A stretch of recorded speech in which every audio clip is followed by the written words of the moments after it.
Good evening. Today we are starting fourth module, that is pump portion. Pump that are classified into two categories. First, I am saying what is pump. Pump is a hydraulic machine which convert mechanical energy into pressure energy. That is, pumps are classified into two categories. One is the positive displacement pump, and the other one is the rotodynamic pump. First, I am saying about the positive displacement pump. That is, example of that positive displacement pump is a reciprocating pump. In our syllabus, that is the reciprocating pump, and then its a principle, classification, etc. So, first pump. So, pump is a hydraulic machine which convert mechanical energy into pressure energy. Pump is a device, mechanical device used to increase pressure energy of the fluid. It is used to lift fluid from a lower level to higher level, or it is used to convey fluid from one place to another. Okay. Then this pump is classified into two categories. One is the positive displacement, example reciprocating pump, and the second one is the rotodynamic pump, that is centrifugal pump is its example. Then positive displacement pump. What do you mean by positive displacement pump? Positive displacement means if there is any movement of the piston or plunger inside the cylinder, some quantity of fluid will discharge. So that it is called a positive displacement. That is, if there is any movement of the piston or plunger inside the cylinder, some quantity of fluid will discharge. So that it is called a positive displacement. In positive displacement pump, that is fluid is sucked and discharged through due to the thrust exerted on it by a moving member. That moving member is the plunger. And then a single acting reciprocating pump. That is, in the figure you can see that a single acting reciprocating pump. That is, it is just like an IC engine, a piston and a cylinder, piston rod, connecting rod and a crank. And it's a extreme cylinder head. There is a pipe connected, one and another one. So first pipe is a pipe that is used to connect the sump to center of the crank or at the center of the pump. That is called a suction pipe. That is used to take water from the sump. And another pipe, that is a delivery pipe, that connect the cylinder outlet to the delivery tank. So in a single acting reciprocating pump, when the crank is rotating power is called mechanical power. That mechanical power is converting into pressure energy or hydraulic energy, that is the pump. So this mechanical energy, this pump rotating, that rotating power is the mechanical power. Rotating that pump shaft continuously in manual power, that is not possible. So that we are connecting that with an electric motor. So that in order to lift water, we are switch on the electric motor, pump motor. So here, when the crank is rotating from 0 to 180 degree, initially when it is starting from 0, that is the piston start moving from inner dead center to outer dead center. When it is start moving inside the cylinder, that is the fluid already in the clearance space that is expanding. So that pressure become expanding. So pressure reduction occurs. Sump level pressure is atmospheric, and inside the cylinder pressure is less than atmospheric. Fluid is always passes from high pressure region to low pressure. So in the sump the pressure is atmospheric. inside the cylinder, pressure is less than atmospheric. So fluid from the sump enters to the cylinder through the suction pipe. In the suction pipe, there is a valve, and also in the delivery, there is a valve, suction valve and a delivery valve. These two are one-way valve or non-return valve. That is, it permits fluid only in one direction, and it does not allow the fluid to flow back. That is called a non-return valve. So when the piston is start moving, the pressure less than atmospheric. So during that time, inlet valve opens, fluid that is enters to the cylinder, and then the piston moving from inner dead center to outer dead center. When it is reaching 180 degree, crank rotation 180, the cylinder that is filled with water, fluid, not water, any fluid. And when the crank start moving from 180 to 360, this fluid is compressing. And when the fluid is pressurized, when the pressure become more than that of the design pressure, that is the delivery valve opens and the fluid that is discharging through the delivery pipe to the delivery tank. So this is the working principle of the single acting reciprocating pump. Single acting reciprocating pump, that is 0 to 180 there is suction, and 180 to 360 discharge. That means the discharge is intermittent. Discharge is not continuous. So in order to obtain discharge continuously, all the positive displacement pumps may be double acting or three throw. That is, here the cylinder rotate, that is the crank rotating from 180 to 360, fluid is discharged. And then discharge and work done. How much is the discharge from a single acting reciprocating pump? Next slide. Then here discharge and work done through a single acting reciprocating pump.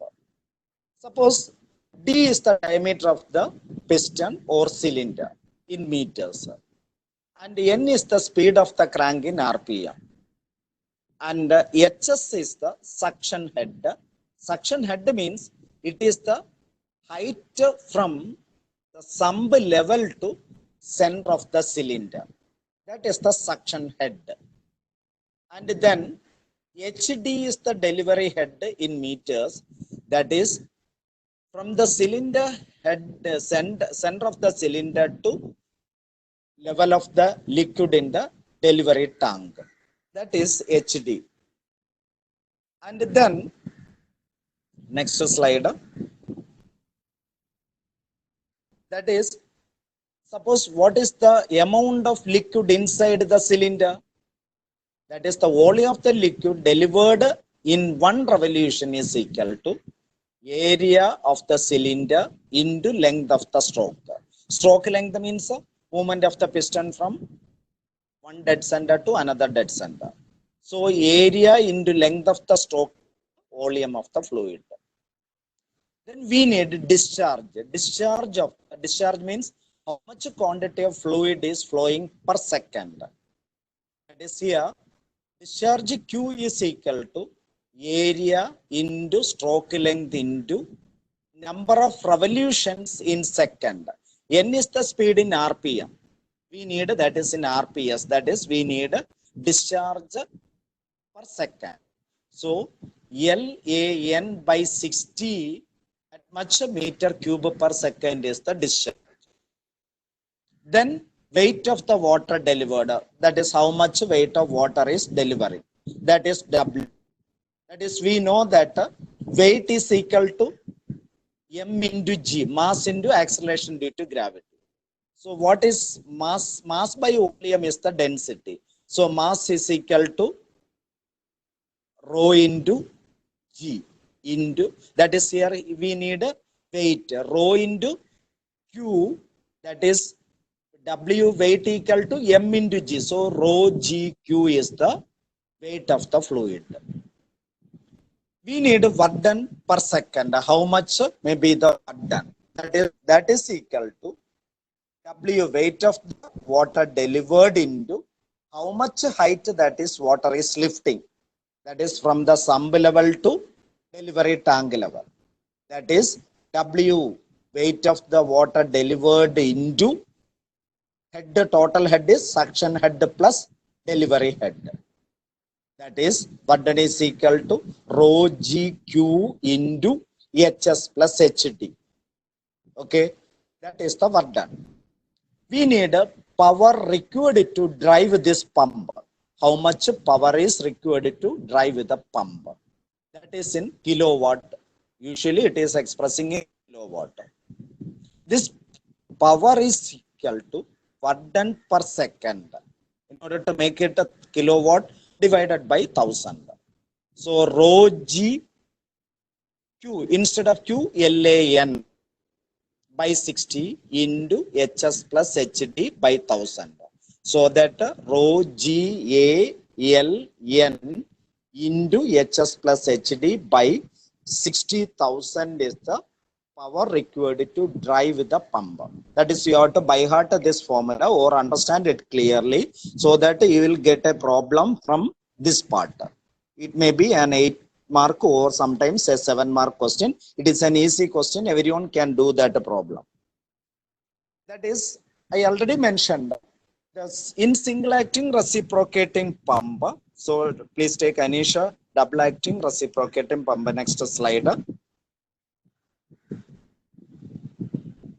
The next one. Next slide. In single acting reciprocating pump, discharge is intermittent.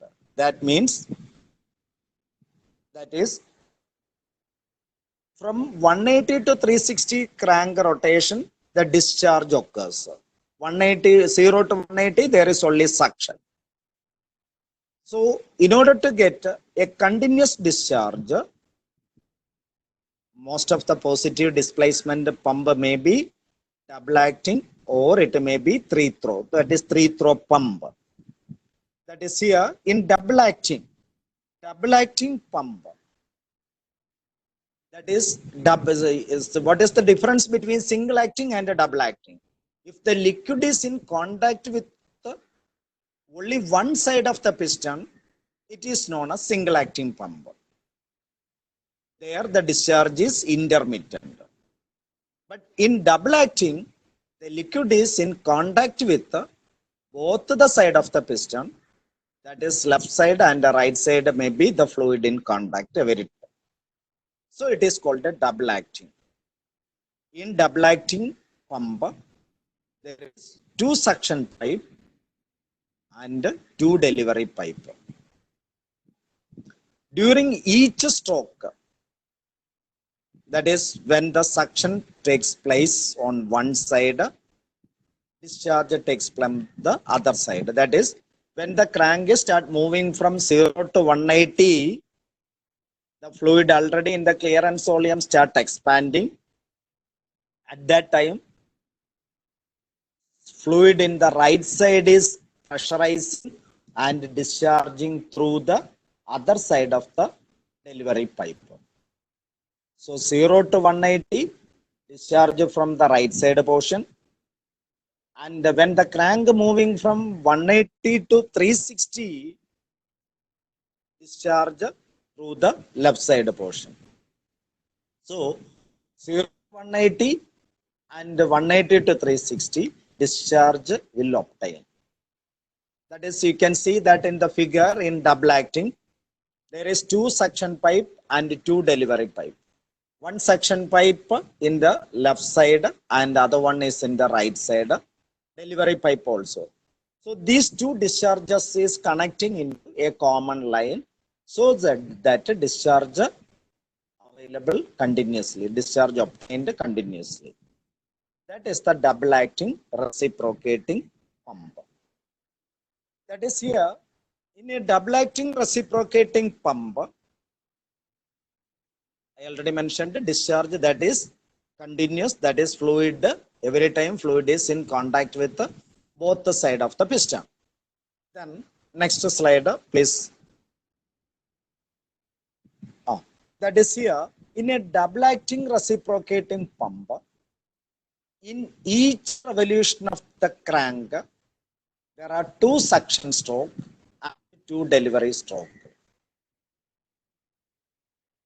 So the theoretical discharge become twice of the single acting.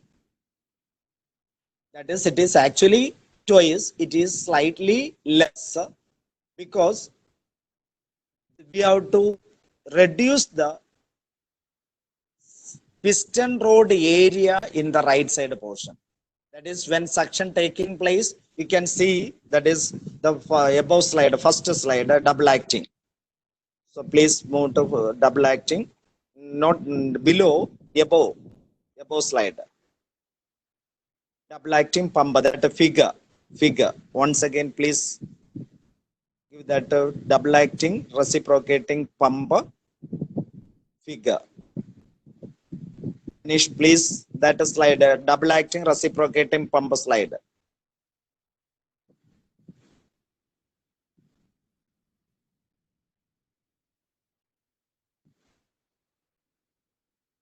That is here in the right side, left side, that is only the piston, so that the diameter of the piston, but in the left, right side, piston rod also, that area has to be reduced. So the actual discharge may be slightly less than that of the, that is, I already mentioned it is twice, but it is not twice. It is less than that of the twice in the single acting, because we needed to reduce the area of the piston rod in one side. So that then next slide, that calculation. Okay, here please note the area of the piston. Area of the piston is pi by 4 d square plus, and in the right side, pi by 4 into d square minus d square. But comparing with that piston diameter, piston rod diameter is very small, so that we can neglect. That is why we are saying the discharge in the double acting pump is twice of the single acting. Clear? So the work done by the pump is equal to 2 into rho into G into A into L into N into HS plus HD by 60,000, that much kilowatt. Okay. So this is the double acting. And then, so everyone know what is the discharge in the single acting and the double acting, and it's a work done and power developed. That is, as most, if you are checking the question paper, so one problem for in reciprocating pump or centrifugal pump. In centrifugal pump, the problem not common, but in reciprocating pump, all the problems are easy. So everyone can do if you are studying this formula in the same way. Okay. Then next I am going, next slide, that is slip. That is, slip means it is the difference between actual discharge and theoretical discharge. Theoretical discharge we are calculating using the formula. That is, we know that how much is the discharge. In single acting, it is rho G Q, that is LAN by 60 is the discharge in single acting. 2 LAN by 60 is the double acting. But that is the theoretical discharge. But the actual discharge, that is in our house, that is if there is a pipe connection, then the water meter is there. That is to take the reading. That shows the actual discharge. How much quantity of fluid we consumed or water we consumed. From that, that is the just like the meter reader take reading. That is the actual discharge. Theoretical discharge we are calculating using the formula. Here, slip means it is the difference between theoretical discharge and actual discharge. Normally, theoretical discharge is more than that of the actual discharge. When the water is flowing through the pipeline, there may be some leakage, so that actual discharge become less than that of the theoretical discharge. It is an important question, 2-mark question, that is slip. What is slip? It is the difference between theoretical discharge and the actual discharge. Slip is denoting a small letter s. It is Q theoretical minus Q actual. Slip always expressing in percentage. This percentage slip is equal to Q theoretical minus Q actual divided by Q theoretical. And we already studied this in fluid mechanics. That is, actual discharge by theoretical discharge is the coefficient of, that is CD value, coefficient of discharge. That is one among the 3 hydraulic coefficient, CD, CC, CV. This is CD, actual discharge by theoretical discharge. Here the percentage slip is equal to Q theoretical minus Q actual by Q theoretical into 100. Q theoretical by Q theoretical, that is 1. Q actual by Q theoretical is CD. So, percentage slip, if the CD value is given, then the percentage slip we can calculate using the formula 1 minus CD into 100. That is the percentage slip. That is in a reciprocating pump or positive displacement pump.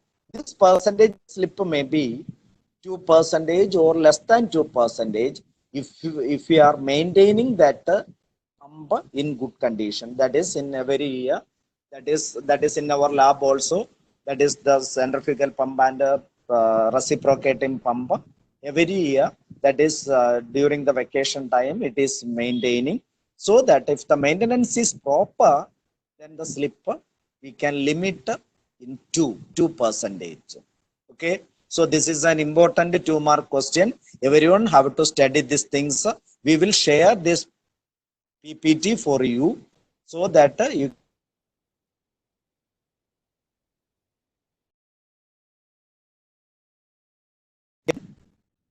based on that formula. Then before that, one more thing, that is negative slip and its reason. It is also an important question. Negative slip.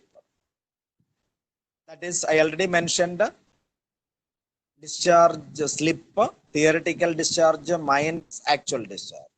Sometimes the slip may be negative. That means actual discharge become more than that of the theoretical discharge. Then why it happens? That is the next one. Why the slip become negative? What are the reasons for negative slip? That also an important question. What is slip and what is negative slip and the reason for negative slip? That is, negative slip occurs when the suction pipe is long suction pipe and short delivery pipe, and the pump runs at a greater speed. So these two reasons, suction pipe is long and the delivery pipe is shorter in length, and the pump runs at a greater speed. That is, due to this, an inertia pressure is developing inside it. Inertia pressure developing in the pipe. That is, here this inertia pressure in the suction pipe is larger than, that is more than that of the outside of the delivery valve. Clear? Due to inertia pressure, the pressure in the suction pipe is larger than the outside of the delivery valve. So this delivery valve opens before completing the suction stroke. Delivery valve open means that is discharge occurs. So that actual discharge become more than that of the theoretical discharge. Clear? That is why negative slip occurs. I'm thinking that everyone understood that slip, negative slip, reason for negative slip. At least you have to write a long suction pipe and a short delivery pipe and a pump runs at a greater speed. If you are writing these 2 points, then also you will get a more than half mark. More than half of that question mark. That is, if it is 6 mark, then you will get a more than. If it is 2 mark question, you will get more than 1 mark. Okay. And after that, you have to write due to that an inertia pressure will develop. That inertia pressure is more in the suction pipe than the outside of the delivery. So delivery valve opens.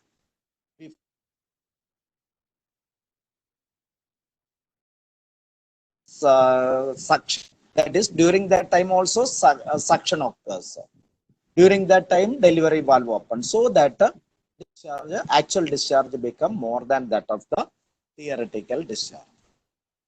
Then one problem for you, that is a symbol. This is that is this question. This type of question is very simple and everyone can do it. So please check.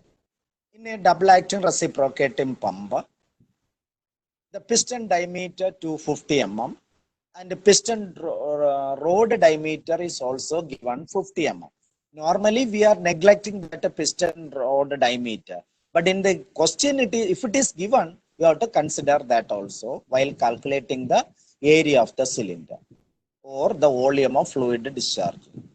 And here the length of the stroke, movement of the piston from one dead center to another dead center, and the crank speed, that is 60 rpm, and the suction head 4.5 meter and the delivery head 18 meter. And find the discharge and how much is the power required to drive the pump. Here, so first in any problem, first you have to write the given data. What are the given data here? The diameter of the piston D 250 mm and diameter of the piston rod 50 mm. Diameter of the cylinder or piston is 250 mm. Diameter of the piston rod, that is small d, is 50 mm. Stroke length is 350 mm. And number of revolution, that is speed in RPM, 60 RPM. And the suction head HS 4.5 meter and HD 18 meter. So that first you can find the area of the double acting cylinder, that is not 2 times the single acting.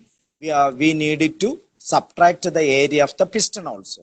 So 2 into area of the cylinder minus area of the piston.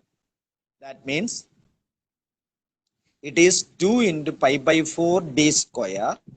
That is here d we have to take in meter. That is we need the discharge in meter cube per second. 0.25 square d square, d 0.25 meter, minus pi by 4 into small d is 50 meter, it is 0.05 meter, so 0.05 square, that is equal to 0.09813 minus 0.00196. Then please next slide.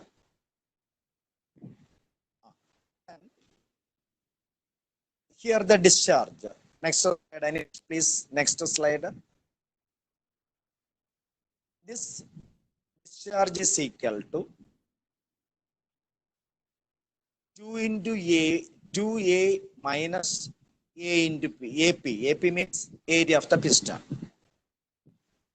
into LN by 60. Anish, please next slide. The continuation of the problem, next slide. Okay. That is 2 into 0.049 minus 0.001960, that is the area of the piston, into L 0.35, L N is 60 RPM divided by 60, that is equal to, there is only divided by 60 also, it is 0.0337 meter cube per second. And then that is the discharge. Then we need the power required to drive the pump. That is equal to, we know the formula, rho G Q. Q is LAN by 60 into HS plus HT. While substituting all that value, rho that is 1000, G 9.8, G is the acceleration due to gravity 9.81, and the area, and that is the discharge, the total discharge we calculated, that is 0.0337 into HS plus HD, that is 4.5 plus 18, that is equal to that much, that is 7438 watts, that is 7.438 kilowatt. That is the power required to drive the pump. Okay. Then you can ask any question in this part, that is in the reciprocating pump portion. If you have a doubt, that is, you please say the doubts, or if you have any question, please ask in connection with that reciprocating pump. സാറേ, അനീഷാണേ. സാറേ കേൾക്കാമോ? Sir, ഒരു question നമുക്ക് വന്നു കഴിഞ്ഞാൽ, how the actual discharge becomes greater than the theoretical discharge. സാറേ, ഒരു actual discharge എങ്ങനെയാണ് തിയററ്റിക്കൽ ഡിസ്ചാർജിനേക്കാളും കൂടുതലാകുന്നുള്ളതാണ്.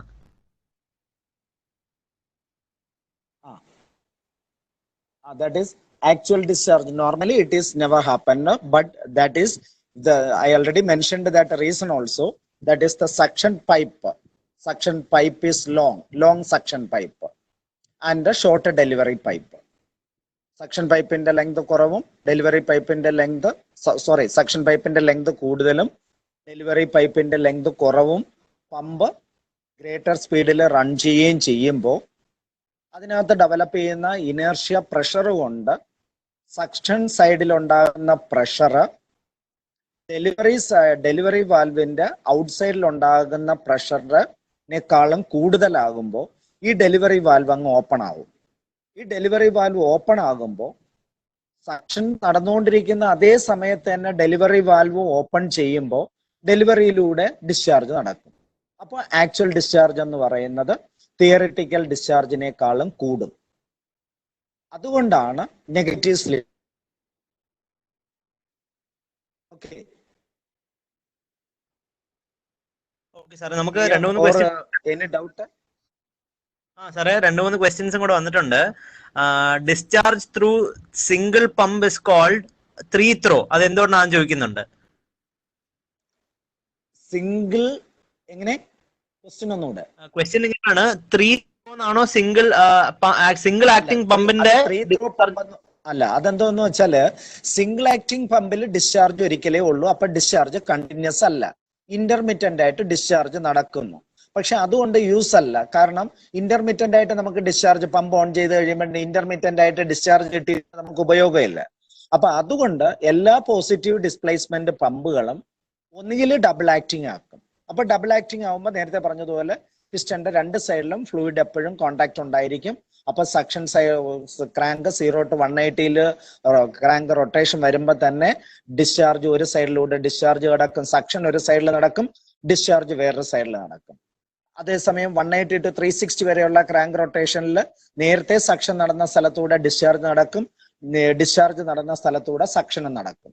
അപ്പൊ ഡിസ്ചാർജ് എന്ത് ചെയ്യും? കണ്ടിന്യൂസ് ആവും. പക്ഷെ അപ്പോഴും ഡിസ്ചാർജ് പൾസ്വേറ്റിംഗ് ആണ്.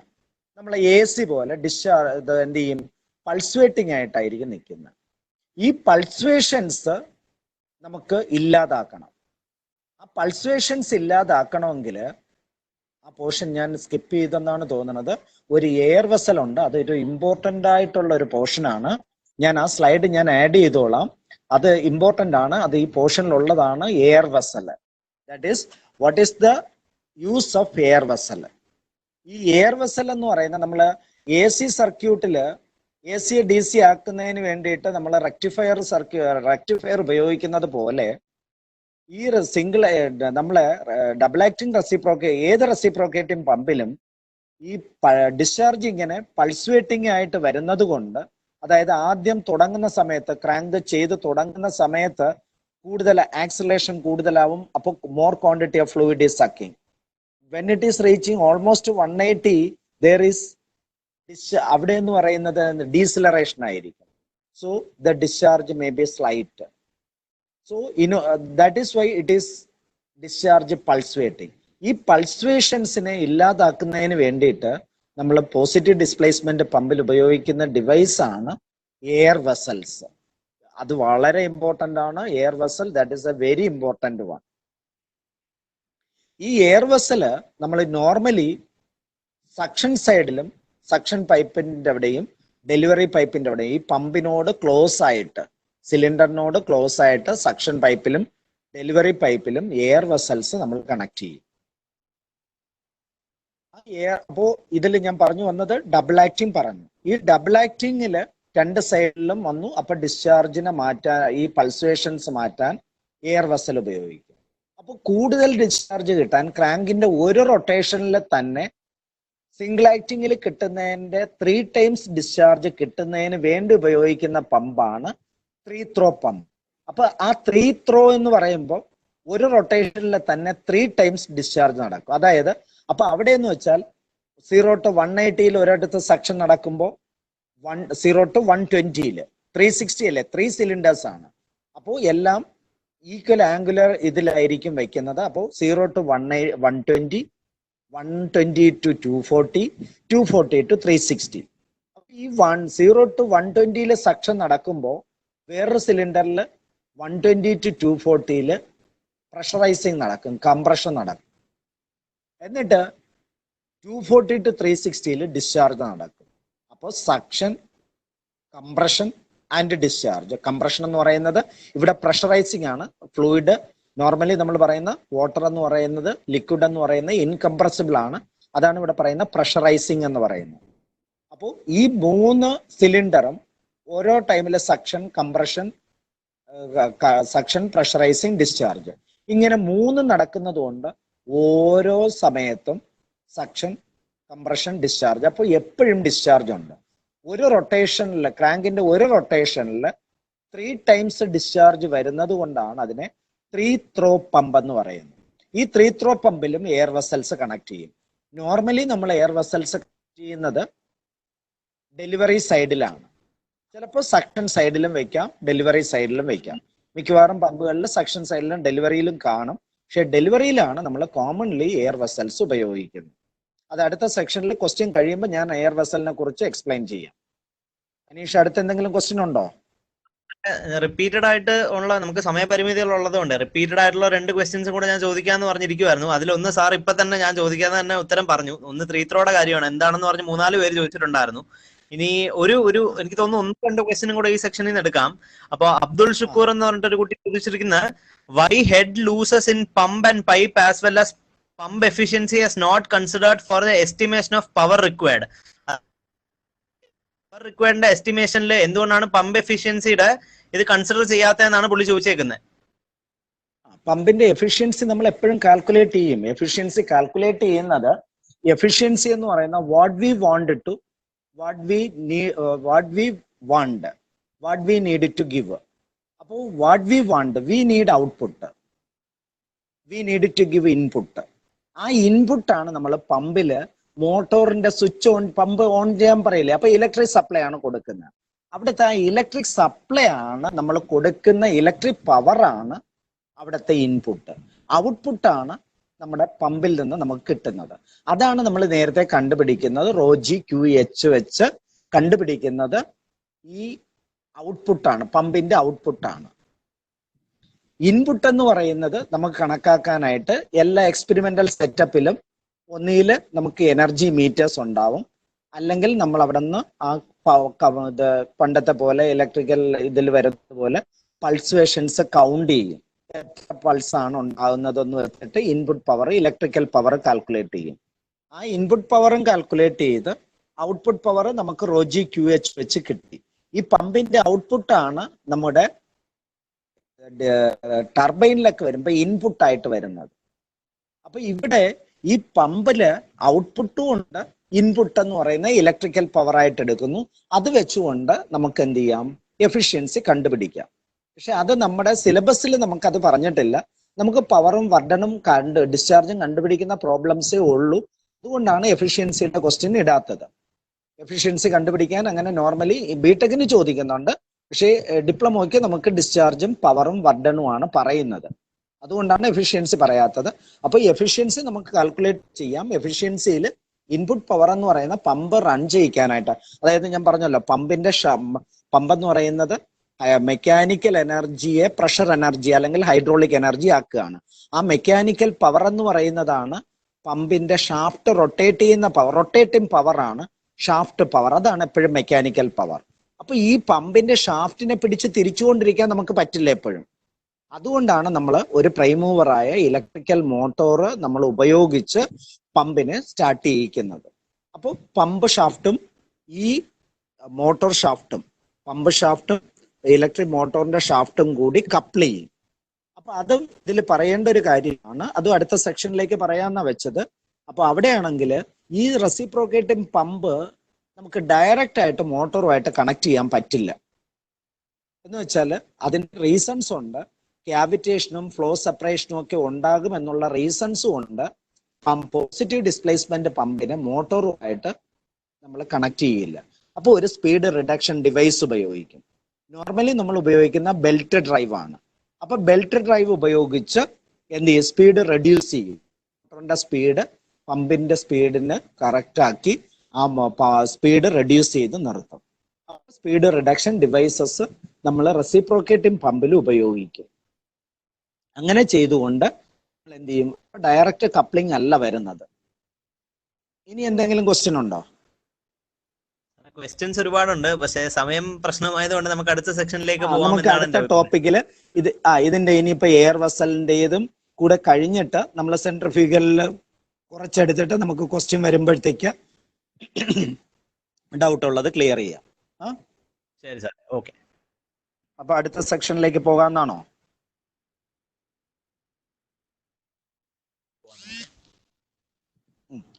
ഹലോ, നമ്മള് please centrifugal pump. Next one is the centrifugal pump. That is, first I mentioned pumps are classified into two categories: positive displacement and rotodynamic pump.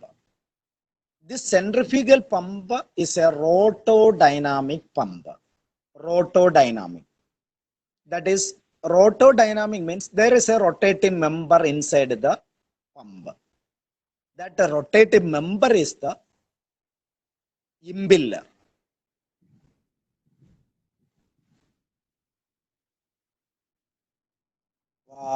Anish, can you take that fifth slide? Working of centrifugal pump. Can you take that figure? Centrifugal pump. 25th slide.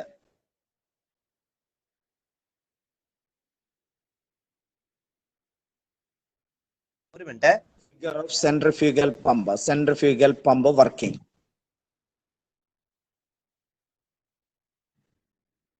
Okay, this one. That is a centrifugal pump. In that centrifugal pump, that is, there is a suction pipe and there is a casing, and then a white color portion, that is the impeller. In the middle there is a blue color, that is the eye of the impeller. Just like in our eye, that is eye of the impeller. So that rotating part is the impeller. It is called a rotodynamic pump. Then please come to the first slide. That is not first, 17th slide. Centrifugal pump. 17th one, centrifugal pump. Centrifugal pump, I already mentioned, it is a rotodynamic pump. there is a rotating member called impella, which rotate inside the casing. That casing is called volute casing. Okay, so a rotating member, that a rotating member is the impella, which rotate inside the casing. That casing is an area increasing casing, that is called volute casing. And when it is rotating, a head is developing there. That head is called rotodynamic head or dynamic head. Okay, it is also an important one, suction head and dynamic head. So here in centrifugal pump, a rotating member, that is impeller, it is rotating inside the casing. Manually it is not possible to rotate that impeller, so that we are coupling that pump shaft with the motor shaft. Here in centrifugal pump, its speed is high so that it can directly coupled to motor. That is the one main difference of the centrifugal pump and reciprocating pump. Centrifugal pump runs at a high speed, so it can be directly coupled to motor shaft. Pump shaft directly coupled to connect to motor shaft, but in reciprocating pump, the speed cannot be increased greater amount. That is in the reciprocating pump, all the reciprocating pump runs below 500 rpm. If you are checking the question paper, you can see it is 240 or 180, 120 rpm, etc. That is never its speed become more than 500. If the speed is greater, then the flow separation or cavitation occurs. So that we will come later. That is why pump, reciprocating pump cannot be directly coupled to motor. Here, first thing, that is the working principle of a centrifugal pump. That is an important question. Working of centrifugal pump, basic principle of centrifugal pump. We already studied that in our first semester and the second semester, centrifugal force. That is, when certain mass of fluid is made to rotate along a circular path, it has always a tendency to move off from the circular path. That force is the centrifugal force. In order to keep that body in that circular path, a radially inward force that is acting, that is equal and opposite of that centrifugal force. That is called the centripetal force.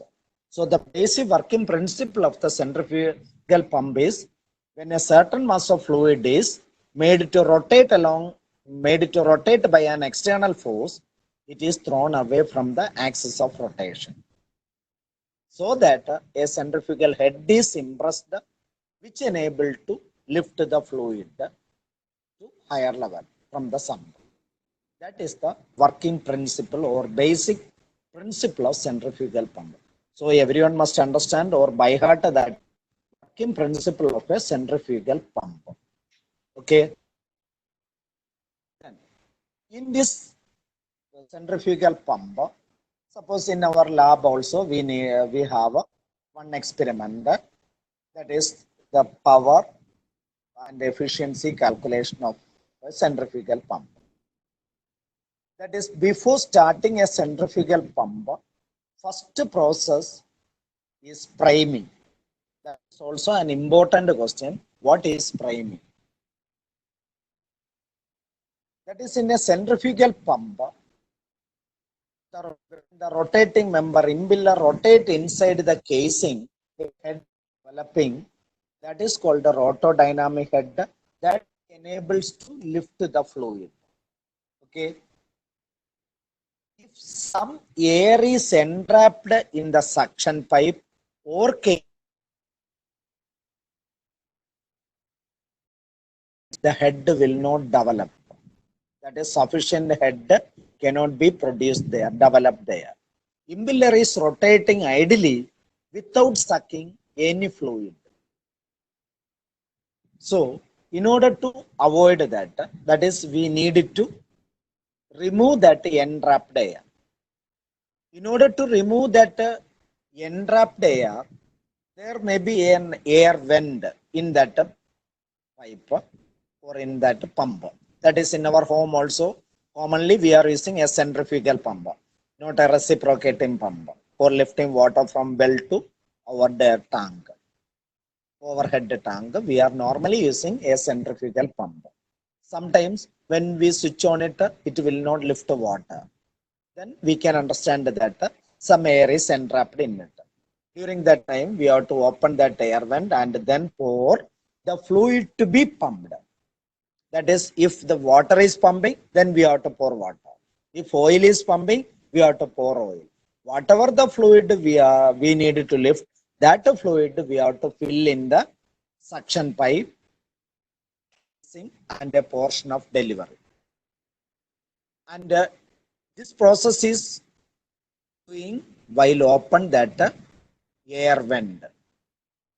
So that when the water is filled in the entire cavity, entire suction pipe casing and a portion of delivery, this entrapped air will remove and a continuous flow of water will come through that air vent, that hole.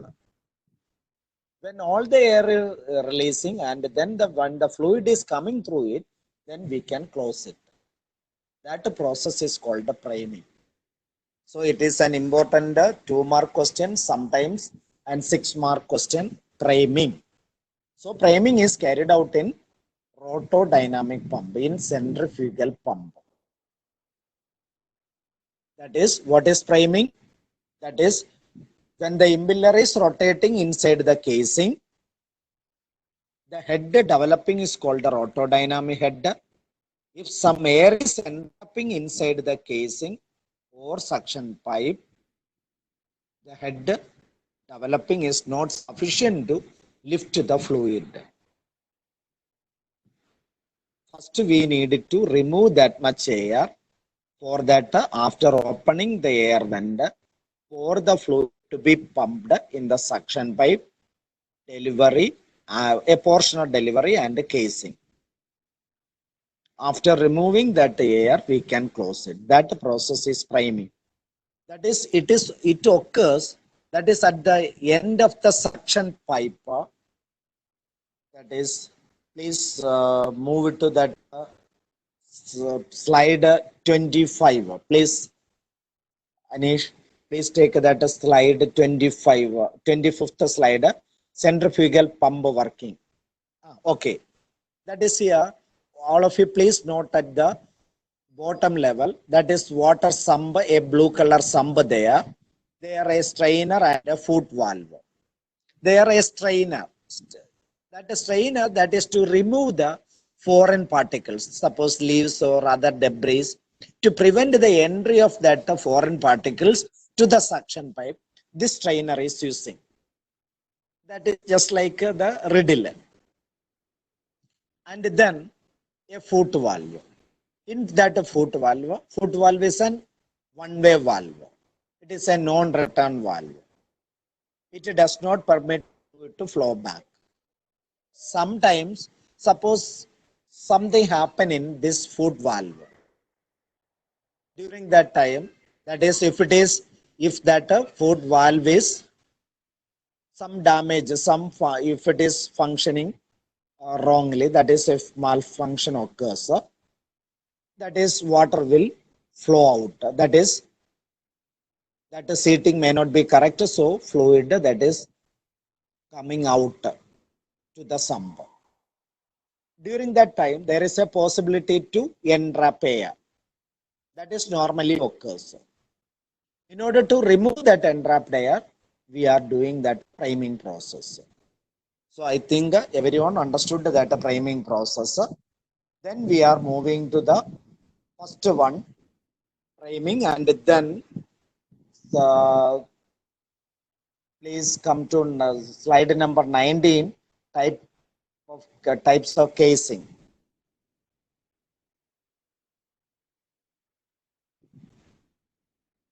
Slide number 19.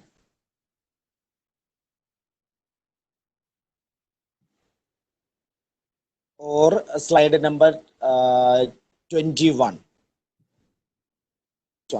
Okay. Different types of casing. It is a very important 6-mark question. In our that is in if we are checking that in our sitter there is a model question paper. Those who need that answer, I prepared that answers. And if you are if you are suppose your friends may be in our Chelagara Poli, they'll mail to you or they'll forward it to you. Different that model question paper answer. And then here different types of casing. With this figure, a simple sketch, and then with 1 or 2 sentences, you have to describe that each casing. First one is the volute casing, and then volute casing and vortex casing. Then please enlarge it if it is possible. Please enlarge. If it is 90 or 100%, everyone can see it clearly. Okay. Then this volute casing, vortex casing, and diffuser casing. These are the different types of casing. In first one, volute casing. In volute casing, there is the middle portion, eye of the impeller, and then a disc, that is disc type, that is an impeller rotating member, and a casing. It is just this centrifugal, all the centrifugal pumps are just reverse of the reaction turbine, inward flow reaction turbine. That is, it is the outward flow. Outward flow means water entering through the inside portion and then it is coming out through outward. That is the outward flow type. This centrifugal pump is the outward flow type. That is, water enters at the inner portion. That is, from the sump, from the suction pipe, water enters this portion, eye of the impeller, middle portion. And then from the eye of the impeller, it passes through the impeller. Impeller, there is a lot of veins, curved veins. So when it is rotating, a head developer that helps to create a pressure, a vacuum creating there. It enables to lift the fluid from the sump. So this casing is volute casing. In volute casing, the area is gradually increasing. The casing area gradually increasing. So that is when the area is increasing, velocity that is decreasing. But here the velocity keeping almost constant. Here it is all the pump that is a power consuming device. Turbine and IC engines are power producing devices.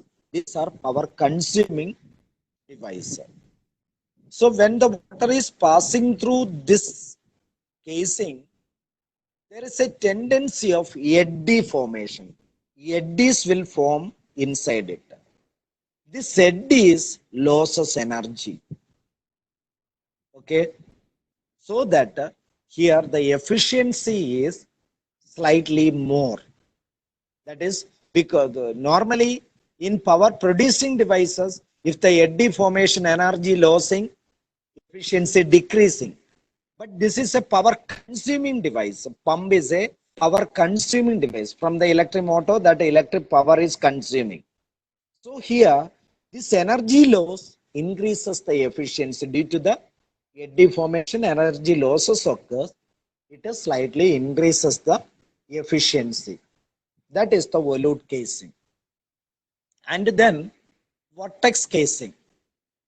In that vortex casing, here, in order to reduce the eddies, in order to eliminate that eddies, a disc that is providing in between the impeller and the casing. Can you see that? In the second figure, in the middle figure, impeller outside that there is a disc. This disc is rotating inside the casing. It is concentric with the impeller.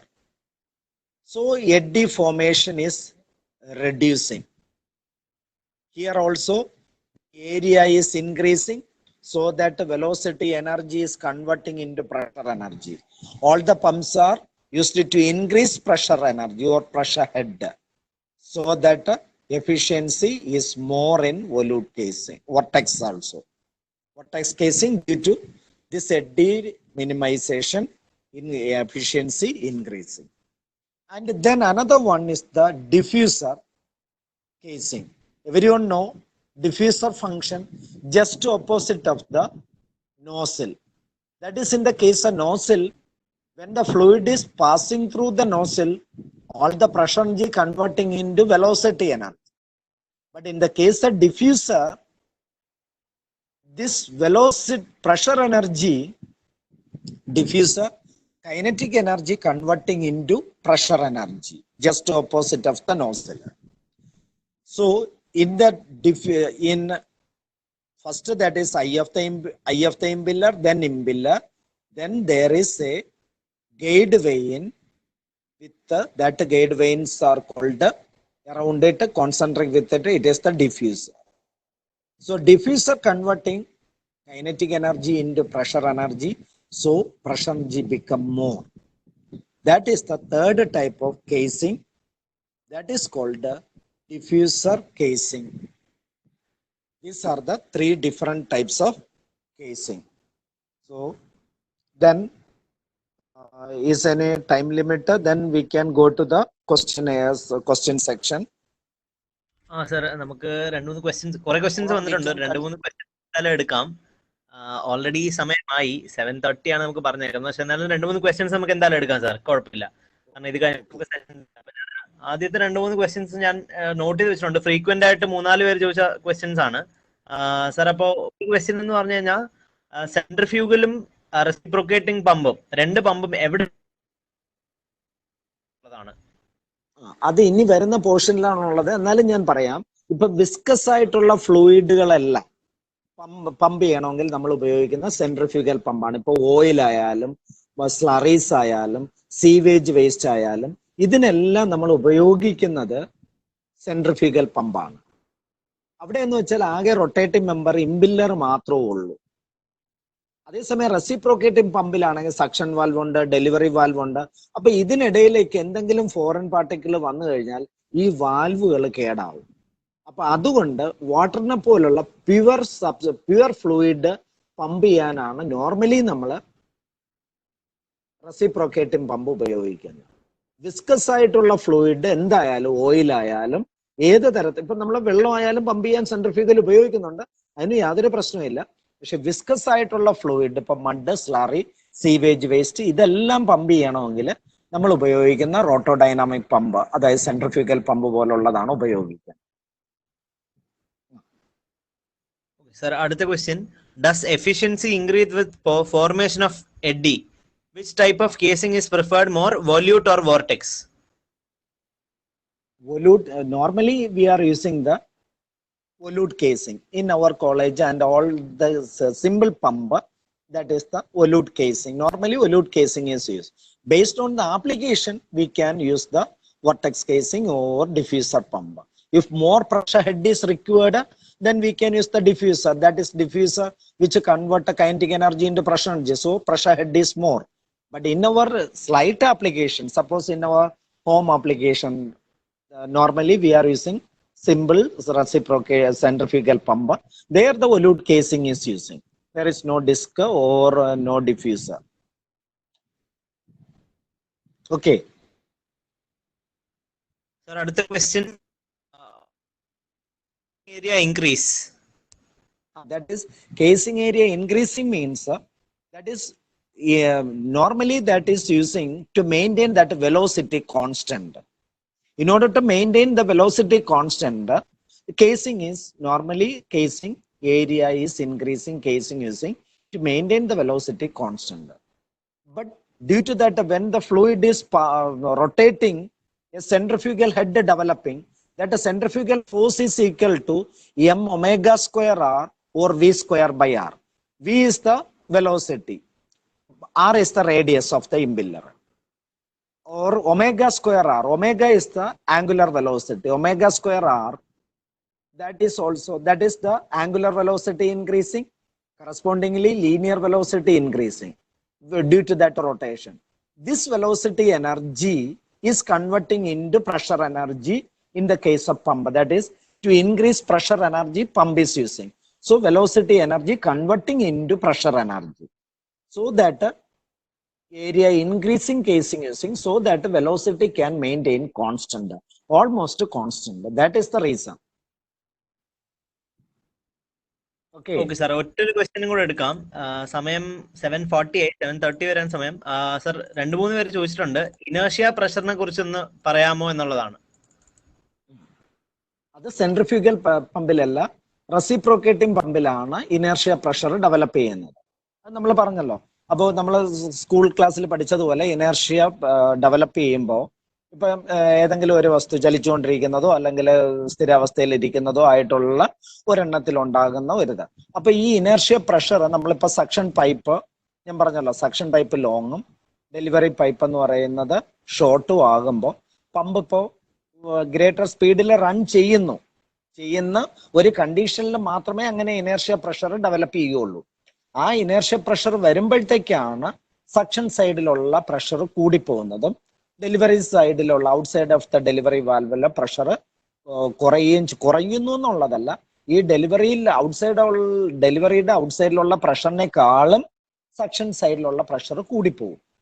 അപ്പൊ ആ കൂടിപ്പോകുന്നത് കൊണ്ടാണ് നമ്മുടെ delivery valve open ഈ reciprocating പമ്പിലുള്ള delivery valve open ആകുന്നതും discharge suction നടക്കുന്ന സമയത്ത് തന്നെ കൂടുകയും ചെയ്യുന്നത്. അപ്പൊ അതുകൊണ്ട് നമുക്ക് എന്ത് ചെയ്യും, ഇത് എന്ത് ചെയ്യും, സക്ഷൻ നെഗറ്റീവ് സ്ലിപ്പ് ഉണ്ടാകുന്നത് അതുകൊണ്ടാണെന്നുള്ളതാണ്. ഓക്കെ സാറേ, ലാസ്റ്റ് ക്വസ്റ്റ്യൻ. സാറേ അവസാനത്തെ ഒരു ക്വസ്റ്റ്യൻ. ഇനി ഒരുപാടുണ്ട്. അവസാനം ഈ ക്വസ്റ്റ്യനോട് ഞാൻ നിർത്തുവാണ്, സമയപരിമിതി ഉള്ളതുകൊണ്ട്. സാറേ ക്വസ്റ്റ്യൻ ഇതാണ്, is the eddy formation at volute casing centrifugal പമ്പിൽ is it good or bad? If it is good, why is there a disc used in vortex casing? അതായത് നമ്മൾ എപ്പോഴും ഈ ഏരിയ ഇൻക്രീസിങ് കേസിംഗ് ആയിട്ട് വന്നപ്പോഴത്തേക്ക് നമ്മളിപ്പം വെള്ളമൊക്കെ നല്ല ഒഴുക്കുള്ള സമയത്ത് നദിയിലൊക്കെ നോക്കുമ്പോഴത്തേക്ക് ഇടയ്ക്കിടയ്ക്ക് ചുഴി വരും.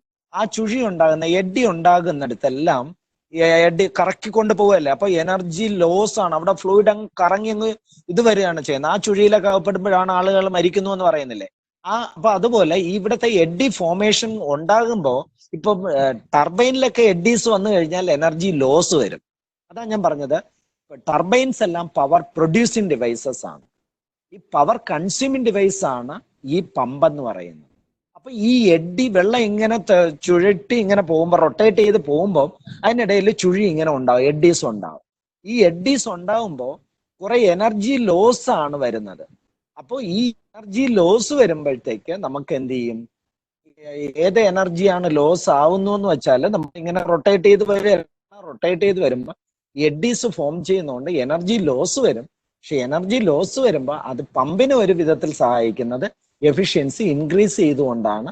കാരണം ഇതൊരു പവർ കൺസ്യൂമിങ് ഡിവൈസ് ആയതുകൊണ്ട്. അതേസമയം ഈ കൂടുതൽ എഡ്ഡിയെ ഒഴിവാക്കുന്നതിന് വേണ്ടിയിട്ട് ചുഴി ഉണ്ടാകുമ്പോൾ പമ്പിന് അത് കേടാവണ്ടെന്ന് വെച്ചിട്ടാണ് നമ്മൾ എന്ത് ചെയ്യുന്നത്, കൂടുതൽ പ്രഷറിലേക്ക് ഫ്ലൂയിഡിനെ കൊണ്ടുപോകേണ്ട കേസ് വരുമ്പോൾ നമ്മൾ ഈ ഒരു ഡിസ്ക് പോലത്തെ ഒരു ഇത് റൊട്ടേറ്റീവ് മെമ്പർ ഇതിനിടയിൽ കോൺസെൻട്രിക് ആയിട്ട് കേസിങ്ങിനും ഇമ്പില്ലറിനും ഇടയിൽ കൊടുക്കും. അപ്പൊ അതിങ്ങനെ റൊട്ടേറ്റ് ചെയ്യുന്നത് കൊണ്ട് ഈ എഡ്ഡീസ് ചുഴി ഉണ്ടാകുന്ന എഡ്ഡി ഫോർമേഷൻ അവോയ്ഡ് ചെയ്യും. എഡ്ഡി ഫോർമേഷൻ അവോയ്ഡ് ചെയ്യുമ്പോൾ എഫിഷ്യൻസി പൊല്യൂട്ടിനേക്കാളും കുറച്ചുകൂടെ മെച്ചപ്പെടും എന്നുള്ളതാണ്. അപ്പോഴും നമുക്ക് എന്തെന്നറിയോ, ഈ സെൻട്രൽ നിന്നുള്ള ഏരിയ റേഡിയസ് ചേഞ്ച് ചെയ്തുകൊണ്ടിരിക്കുകയാണ്. അപ്പൊ ഏരിയ ഇൻക്രീസ് ചെയ്തുകൊണ്ട് വരുമ്പോഴത്തേക്ക് നമ്മളെ m⍵² r എന്ന് പറയുന്ന ക്വാണ്ടിറ്റി കൂടിക്കൂടി വരികയാണ്, സെൻട്രിഫ്യൂഗൽ ഫോഴ്സ് കൂടിക്കൂടി വരികയാണ്. അപ്പം വെലോസിറ്റി എനർജിയും കൂടുന്നു, പ്രഷർ എനർജിയും കൂടുന്നു.